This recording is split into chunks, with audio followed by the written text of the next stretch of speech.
Bonsoir à tous, Le Monde aujourd'hui, ravi de vous retrouver pour cette nouvelle édition de votre journal. On commence tout de suite par les titres. En Afrique du Sud, le président Ramaphosa s'est rendu ce mercredi à Durban. La ville est victime d'inondations dévastatrices après des pluies diluviennes qui ont fait de nombreuses victimes. Dans ce journal, nous parlons de la situation au Mali. Le pays ne parvient toujours pas à trouver un terrain d'entente sur la durée de la transition. Modibo Dembélé s'est entretenu avec Abdoulaye Diop. Il est ministre des Affaires étrangères. Le Ramadan, une période de solidarité et de partage. Nous verrons dans ce journal comment ces vertus se vivent au Sénégal entre musulmans et chrétiens. Ici aux États-Unis, la police de New York a mis fin ce mercredi à la traque du principal suspect de l'attaque survenue dans un train à Brooklyn. Il s'agit de Frank James, 62 ans. L'attaque a fait 23 blessés, dont 10 par balle. Le président sud-africain Cyril Ramaphosa s'est rendu auprès de familles endeuillées dans la ville côtière de Durban, touchées par des inondations dévastatrices après des pluies diluviennes. Des services de secours sont déjà en place et les habitants essaient de ramasser les décombres dans les paysages dévastés. Plus de détails avec Blanche Sanou. À Clermont, une banlieue défavorisée de la ville portuaire de Durban, le chef de l'État a promis de l'aide aux familles sévèrement touchées par les eaux. Les autorités locales réclament que l'état de catastrophe naturelle soit déclaré. Ils m'ont expliqué ce qui s'est passé ici au KwaZulu-Natal. Je vois vraiment à quel point c'est très grave ce qui nous est arrivé et c'est une situation très difficile et c'est plus dur que ce que nous avons connu dans le passé. De nouvelles précipitations ont porté le niveau des eaux à plus de 450 mm au cours des 48 heures dans certaines zones. Selon les secouristes qui ont décrit un cauchemar, le nombre des victimes devrait sans doute encore grimper alors qu'un bilan provisoire faisait état en milieu de journée de 250 morts. Ce qui est très difficile, c'est que nous avons perdu la vie de nombreuses personnes et que leurs maisons ont été emportées, les routes ont été également détruites, ainsi que les ponts. Alors nous avons pensé que nous devions venir ici pour voir par nous-mêmes. Ponts effondrés, routes ravagées, les inondations ont touché plus de 140 écoles et des milliers de maisons selon les autorités locales. Les fortes précipitations ont aussi entraîné des coupures d'électricité et perturbé l'approvisionnement en eau. Des pluies sont encore attendues selon les prévisions météorologiques. Dans le même registre au Burundi, les inondations ont d'énormes conséquences pour les déplacés du camp de Kinyanya 2, situé à quelques kilomètres de Katumba, dans le nord-ouest du pays. Comme pour les 2300 déplacés qui s'y trouvent, nous vous racontons l'histoire de Léa Nyabenka. En avril 2020, cette mère a tout perdu lorsque sa maison a été submergée par le lac Tanganyika, dont le niveau monte sur fond de dérèglements climatiques. La suite avec Yacouba Ouedraogo. Depuis 2 ans, Léa Nyambenda vit ici, dans ce camp de déplacés avec ses 10 enfants. Suite à la montée des eaux du lac Tanganyika, elle a dû fuir son domicile. Elle a tout perdu. Autrefois agricultrice dans les champs, aujourd'hui elle fait de la broderie pour essayer de gagner un peu d'argent. La vie est misérable ici. L'hébergement et le manque de nourriture m'angoissent. Dormir dans un endroit pareil alors qu'on avait une belle et grande maison. Je ne peux pas dire qu'on ait une bonne vie quand les enfants passent parfois une journée sans manger ou ne mangent qu'une fois par jour.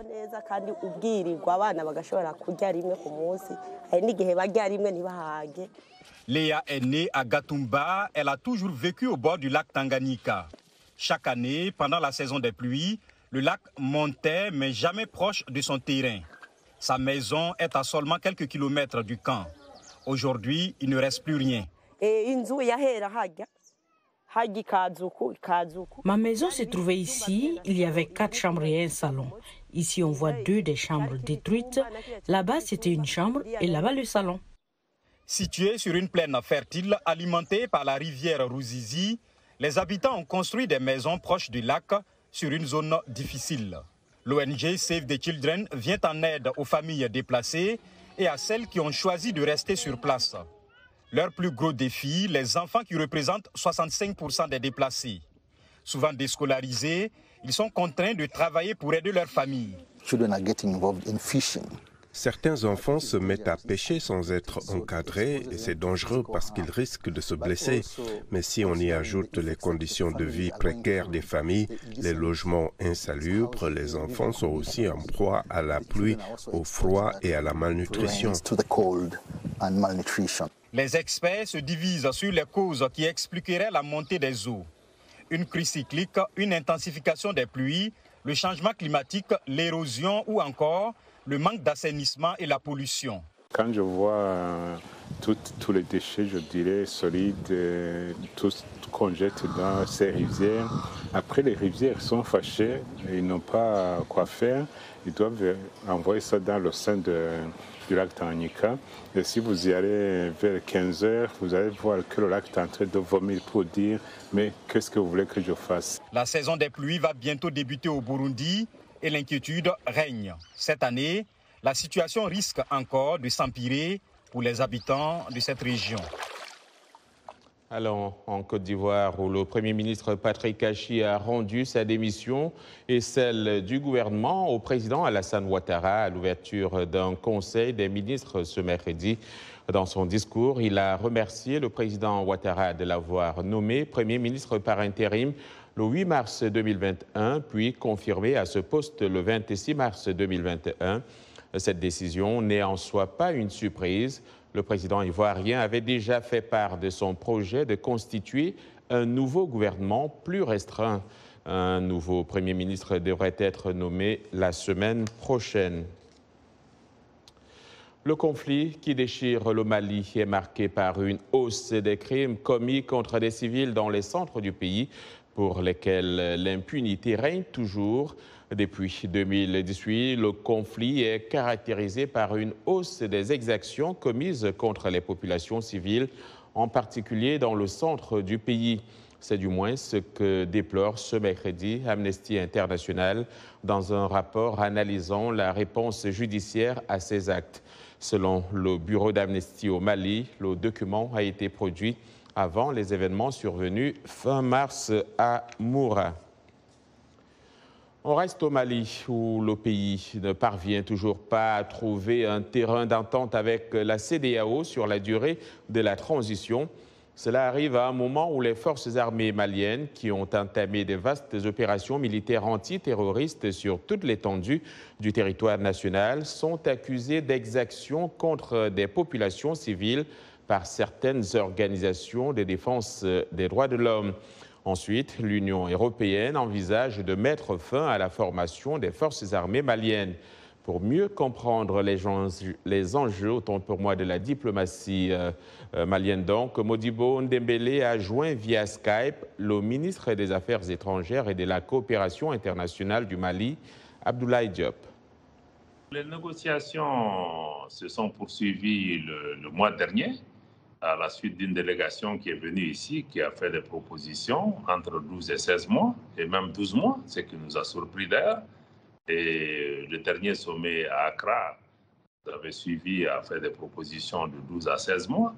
Mais au départ de la délégation de la CEDEAO ici, il avait été indiqué par le gouvernement que le minimum pour le gouvernement, le temps nécessaire pour la sécurisation du pays et aussi pour accomplir un minimum de réformes dans des conditions idéales pour préparer les élections serait de 24 mois. Et nous espérons et nous pensons en tout cas que ces 24 mois constituent une concession importante du gouvernement qui a fait des compromis et des concessions nécessaires à partir d'une période qui était beaucoup plus longue. Et nous pensons aussi qu'il faut éviter de mettre une camisole de force sur le Mali. Pourquoi vous pensez que les 16 mois ne suffisent-ils pas? Non, c'est à la lumière de l'évaluation du temps qui est nécessaire parce que les périodes en question, en tout cas pour ce qui concerne ce que le gouvernement a proposé, est basé sur un chronogramme détaillé d'abord d'efforts en cours en matière de sécurisation du pays, mais aussi même l'organe unique. Et cela arrive en un moment où l'Union européenne décide de mettre fin à la formation des troupes maliennes. Quelle est votre réaction par rapport à cette décision? Bon, vous savez, chaque pays est souverain, chaque organisation est souveraine en matière de décision. Ces organisations s'assument par rapport à la situation au Mali, mais je crois que cela ne saurait divertir le Mali des choix qui ont été opérés de diversifier nos partenaires. Nous sommes conscients que nous travaillons dans un contexte géopolitique extrêmement difficile avec la guerre en Ukraine, qui vient aussi interférer par rapport à certains choix. Mais nous avons eu des discussions avec nos amis de l'Union européenne, nous avons reçu des délégations ici et nous avons aussi donné un certain nombre de garanties. Et en tout cas, nous avons exprimé notre volonté de continuer à travailler avec eux. Bon, s'ils estiment qu'au finish que ce qui a été présenté n'est pas suffisant, et décident de réduire, parce que je ne pense pas que ce soit une fermeture complète de la mission, mais je vais les laisser eux-mêmes développer le contenu de la décision qu'ils ont prise. Mais quel que soit le schéma retenu, nous nous sommes disposés à travailler avec les uns et les autres et nous sommes décidés aussi à maintenir des choix stratégiques qui ont été opérés par le Mali, notamment en travaillant avec la Russie, et les résultats sont aujourd'hui probants sur le terrain. Et toujours à propos du Mali, on a appris ce mercredi de sources diplomatiques européennes et autres, et auprès du ministère allemand des Affaires étrangères, que les 3 Européens suspectés de terrorisme dont l'interpellation dans le centre du Mali a été annoncée par l'armée malienne sont des Allemands membres d'une ONG. Ils se trouvaient au Mali dans le cadre d'un jumelage. Ils ont depuis été relâchés. La police de New York a mis fin ce mercredi à la traque de l'homme muni d'un masque à gaz qui a causé mardi le chaos dans le métro le matin aux heures de pointe en déclenchant 2 engins fumigènes avant d'ouvrir le feu. Bilan provisoire, 23 blessés dont 10 par balle. Davantage avec Ginny Kapumbu-Villa sur place à New York. L'arrestation de ce suspect intervient un peu plus de 24 heures après cette fusillade qui a encore une fois semé la panique à New York. À ce stade, aucune indication ne permet de qualifier cet acte d'acte terroriste, souligne la police. Parmi les victimes, dont aucune n'était en danger de mort, 10 ont été touchés par balle et 13 autres ont été blessés dans la bousculade. Sur place, les enquêteurs ont recouvré une arme de poing et 3 chargeurs, ainsi qu'une clé qui appartenait à une camionnette de location qui a été retrouvée abandonnée dans Brooklyn. Selon plusieurs médias, cet homme, Frank James, 62 ans, a publié diverses vidéos sur YouTube où il livre de longues tirades politiques et critique également le nouveau maire de New York, Eric Adams. L'attaque a eu lieu alors que New York a été confronté à une hausse de la criminalité depuis la pandémie Covid-19, le nombre d'homicides passant de 319 en 2019 à 488 en 2021. Toutefois, le bilan annuel reste bien en deçà des plus de 2000 par an enregistrés au début des années 1990. Merci Ginny. Accueillons à présent pour développer cette actualité René Lec. Il est journaliste et analyste politique. Vous êtes dans la région de Washington, D.C. René Lec, bonsoir. Bonsoir John.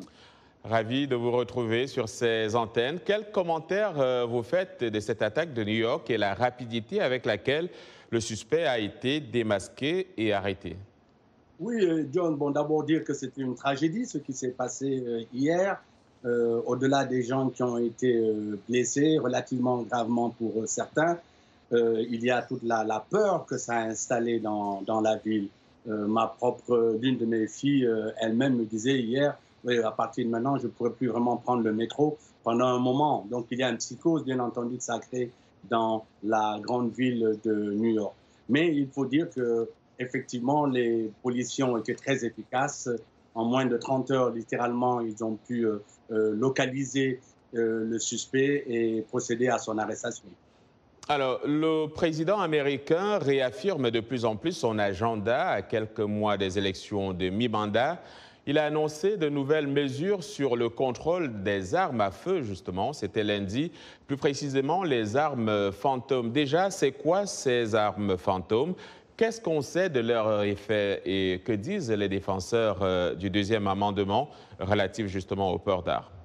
Écoutez, John, ces armes fantômes, ce sont des armes qui arrivent en kit, qui peuvent être donc commandées sur Internet. Ils arrivent en kit et en moins de 30 minutes, vous pouvez les assembler. Et du coup, vous avez en 30 minutes une arme qui n'a pas de numéro de série, qui ne demande pas une autorisation particulière et qui n'est enregistrée littéralement nulle part.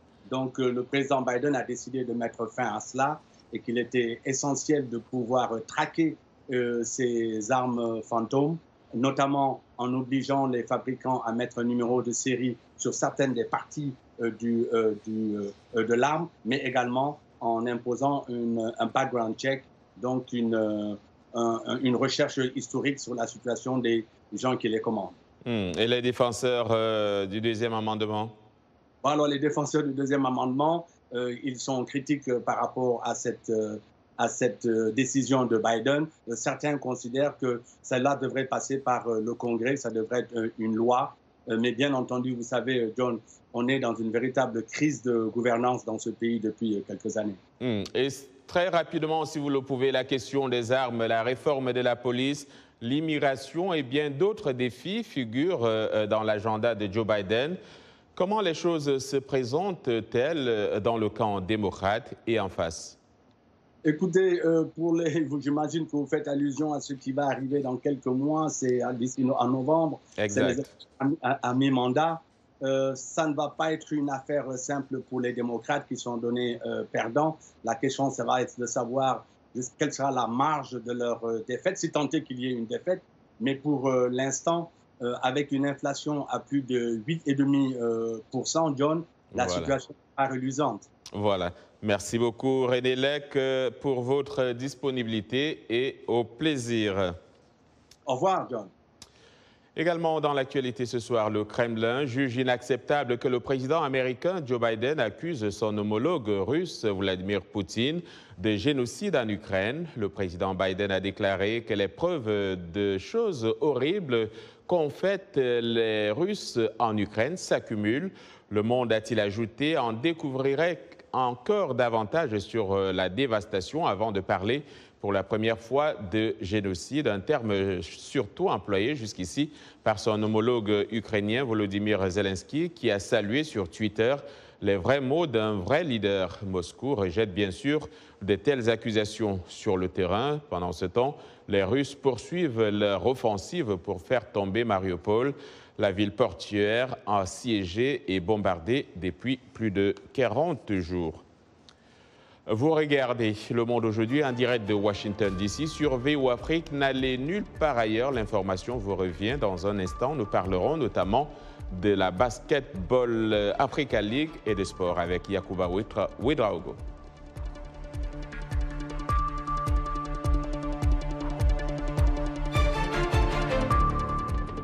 La saison 2 de la Basketball Africa League est là. Après une saison inaugurale historique, 12 champions nationaux de tout le continent sont prêts à concourir pour la saison 2022. Du 5 mars au 28 mai, branchez-vous et suivez la balle sur la voie de l'Amérique. 54 pays, 12 équipes, un continent, mais un seul champion. À vous de jouer. Vous suivez Le Monde aujourd'hui, un programme de VO Afrique. Merci de nous rejoindre pour cette seconde partie.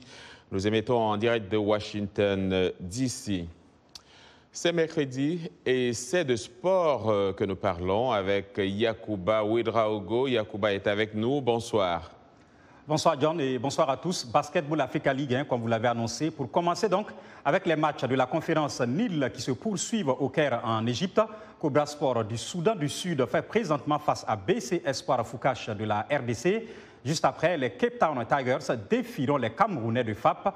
Hier, les Angolais de Petro de Luanda ont enregistré leur deuxième victoire dans cette compétition en laminant Cobra Sport du Soudan du Sud 92-56.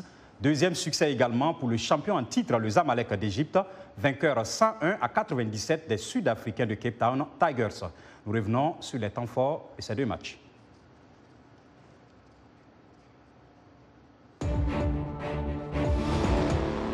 Le Zamalek est bien rentré dans le match avec ses premiers points inscrits par Echam.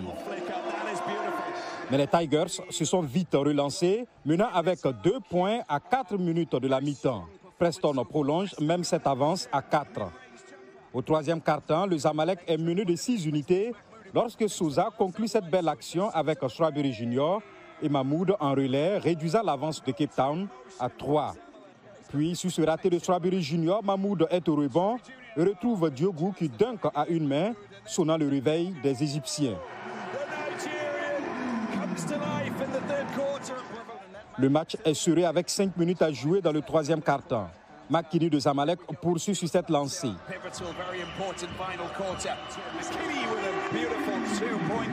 Plus qu'un point à remonter pour le Zamalek, Echam sert à nouveau Makini, donnant l'avantage au point aux siens. À 7 minutes de la fin du match, les Tigers ont 13 points à remonter, mais Ganapamo se loupe au profit de Mahmoud qui lance Souza.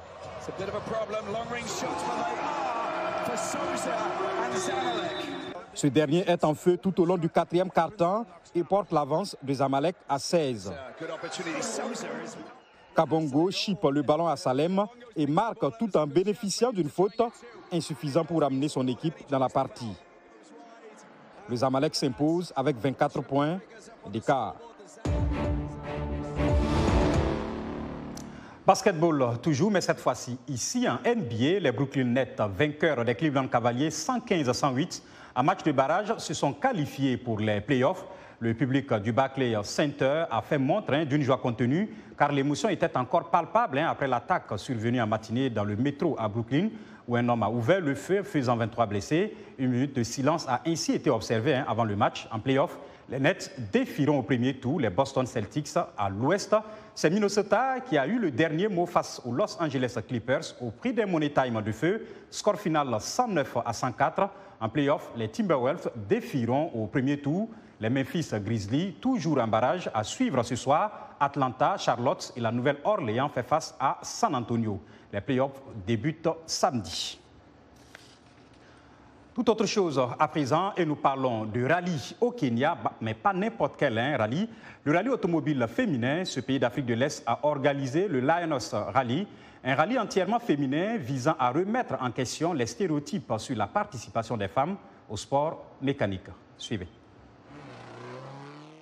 Maxine Wahome est sortie victorieuse de la première compétition féminine de rallye du Kenya. Les sports automobiles sont encore majoritairement dominés par les hommes, mais cette course, baptisée Lioness Rally, cherche à défier les stéréotypes. Wahome dit espérer que de tels rallyes mènent à un championnat du monde des rallyes entièrement féminins. Mais cela prend un certain temps. Alors j'espère que nous pourrons en avoir un de grand au Kenya et voir où nous pouvons aller à partir de là. Mais au moins, maintenant, vous pouvez voir que les gens sont plus intéressés. Il y a beaucoup de spectateurs. La pilote de 27 ans manœuvrant sa Subaru Impreza avec Safina Khan à la navigation a terminé le circuit avec 13 secondes d'avance sur la vice-championne Tash Tundo. Pour cette femme de rallye, de tels événements sont importants pour encourager les femmes à s'intéresser davantage à ces sports dits masculins. Et vu qu'il y a des débutantes ici et qu'elles ont pu se joindre à la course, faisant de leur mieux, je pense que cela inspire simplement les femmes à sortir de leur coquille. Les organisateurs espèrent maintenant que la course inaugurale suscitera l'intérêt et le soutien pour que davantage de femmes rejoignent le sport automobile. Pourquoi pas. Voilà, c'est tout pour cette rubrique sportive. Merci à vous de l'avoir suivi. On se retrouve demain pour faire le point à mi-chemin sur les matchs de la conférence Nil de la Basketball Africa League. Au revoir. Au revoir Yacouba, merci. Donc on va au Sénégal où le Ramadan marque une période de solidarité et de partage. Cette année, en plus des actions classiques de distribution de pain et de café dans les rues à l'heure de la rupture du jeûne, les associations caritatives de jeunes penchent aussi pour des repas solidaires envers les démunis. Autre fait marquant, le Ndogu ou rupture du jeûne solidaire réunissant musulmans et catholiques en cette période où Carême et Ramadan se croisent. De notre correspondant à Dakar, Sedina Abagé. Il est un peu plus de 19h au rond-point jet d'eau de l'avenue Bourguiba, l'une des principales artères de la capitale sénégalaise. Les voitures circulent difficilement à cause des embouteillages et chacun essaie de se frayer un chemin car l'heure de la rupture du jeûne est imminente. Et comme chaque jour à cette heure, des dizaines de jeunes distribuent des mets aux riverains, aux passants, aux conducteurs et passagers des véhicules particuliers et de transport en commun pour qu'ils puissent rompre le jeûne en attendant d'arriver chez eux.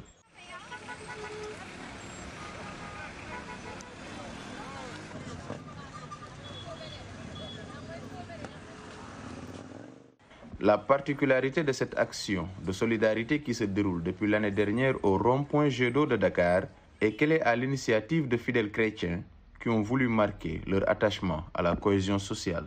C'est une grande symbolique pour montrer qu'on est un et qu'on est indivisible. Que le Sénégal, malgré que nous soyons musulmans et chrétiens, nous vivons des relations entre communautés qui sont extraordinaires et qui sont un exemple dont nous sommes fiers, mais qui est un exemple qui fait que les Africains et d'autres communautés du monde nous envient et nous respectent. Avec le chevauchement du Ramadan et du Carême cette année, les fidèles musulmans et chrétiens pensent qu'il est important d'en profiter pour lancer un message fort à l'ensemble du peuple sénégalais. On espère que cette initiative va nous permettre de raffermir les liens, de prôner le dialogue islamo-chrétien et surtout de tout faire pour que la cohésion sociale soit respectée. Ce genre d'initiative est devenu une tradition durant le mois de Ramadan. À l'université Cheikh Anta Diop de Dakar, les étudiants de la faculté de droit le font depuis 2014 pour pallier les difficultés de leurs camarades à se payer un repas. Regroupés en associations religieuses, ils indiquent qu'aider, c'est avant tout une question de foi. Nous avions pris l'initiative d'aider ces étudiants tout en nous inspirant d'un commandement. Quel est ce commandement-là ? C'est un commandement divin qui nous enseigne en tant que musulmans d'aider son prochain, de lui fournir ce dont il manque. Préserver la dignité des bénéficiaires en ne prenant ni photo ni vidéo pendant les distributions, une décision qui impacte négativement sur les dons. Vu le contexte dans lequel nous sommes au Sénégal, quand tu fais quelque chose carrément à l'anonymat, peut-être beaucoup de personnes ne croient pas en ces repas. Voir des photos comme ça de plats, après dire qu'on a distribué et qu'aucune photo ne sera prise, c'est un peu difficile. Et aussi, il y a ce problème de levée de fonds sur Internet qui ne marche presque plus. Malgré les difficultés rencontrées dans la collecte des fonds et des dons, les associations et initiateurs des actions de solidarité durant le Ramadan restent déterminés à aller au bout de ces œuvres sociales basées sur la foi, la cohésion sociale et le sens du partage. Seydina Abagay pour VOA Afrique, Dakar. Des actions qu'on vous souhaite donc de perpétuer. Merci d'avoir suivi. Fin de ce journal.